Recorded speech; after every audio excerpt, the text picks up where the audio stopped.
Have you noticed that at some point, arguing stops feeling intelligent and starts feeling embarrassing? Not because you're wrong, not because you ran out of logic, but because you realized the other person was never listening. At some point, arguing stops feeling productive. Not suddenly, not dramatically, it just starts to feel empty. You still know how to argue, you still have opinions, you still see the flaws in other people's logic, but something inside you changes. You realize that most arguments aren't really about truth. They're about winning, about defending identity, about protecting ego, about proving that the choices someone made were the right ones. And once you see that, arguing starts to feel pointless.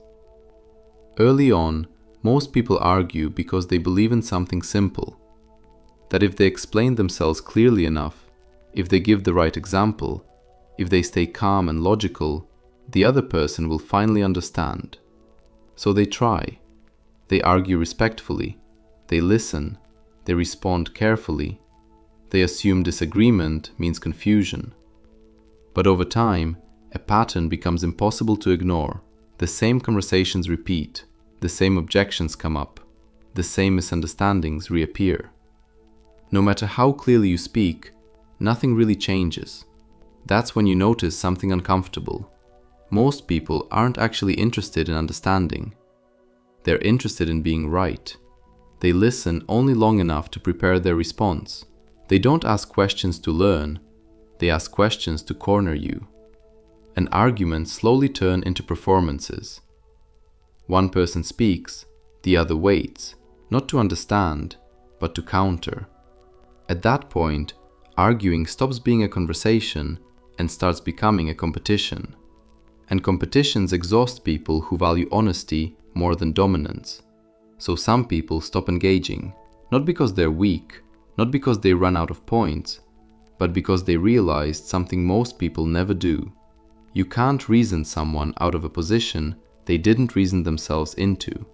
Many beliefs aren't built on logic, they're built on fear, on habit, on social conditioning, on years of investment. Challenging those beliefs doesn't feel like discussion to the other person.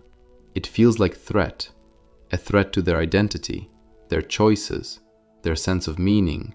So they defend harder, they raise their voice, they get sarcastic, they dismiss your perspective. And the more calmly you speak, the more frustrated they become, because calm disagreement is harder to dismiss than anger. That's when arguing starts to feel pointless. You realize you're not talking to curiosity, you're talking to resistance. And resistance doesn't soften through explanation, it hardens. So instead of raising your voice, you lower your involvement. You stop correcting every wrong statement. You stop defending every decision. You stop responding to bait. Not because you don't care about truth, but because you care about your energy. You've learned that not every disagreement deserves your participation. Some arguments exist only to drain you. Some people don't want dialogue. They want validation. They want reassurance that the life they're chasing makes sense, that their sacrifices were worth it, that deviation is temporary. And when you calmly refuse to confirm that story, they push harder. That's when silence starts to feel smarter than arguing. Silence isn't agreement. It isn't defeat. It's discernment. It's recognizing that your time and emotional energy are limited. And arguing with someone who isn't open is like pouring clarity into a closed container. Nothing goes in. Over time, these people develop a different instinct.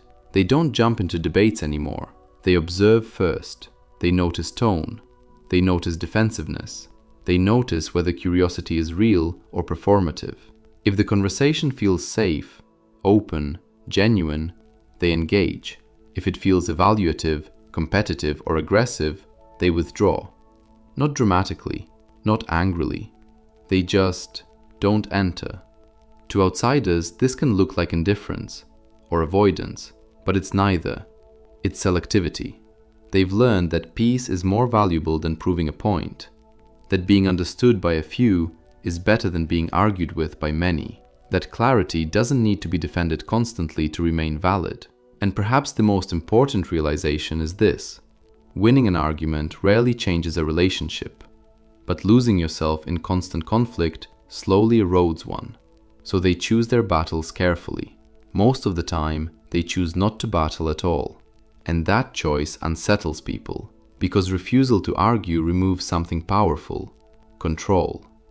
When you don't engage, the other person can't pull you into their emotional framework. They can't escalate, they can't dominate, they can't win. And that silence feels threatening. Not because it's rude, but because it can't be manipulated.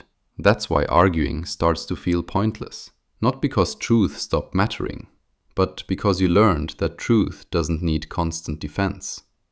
Some people argue to feel alive. Others stop arguing to stay grounded. And once you cross that line, you rarely go back.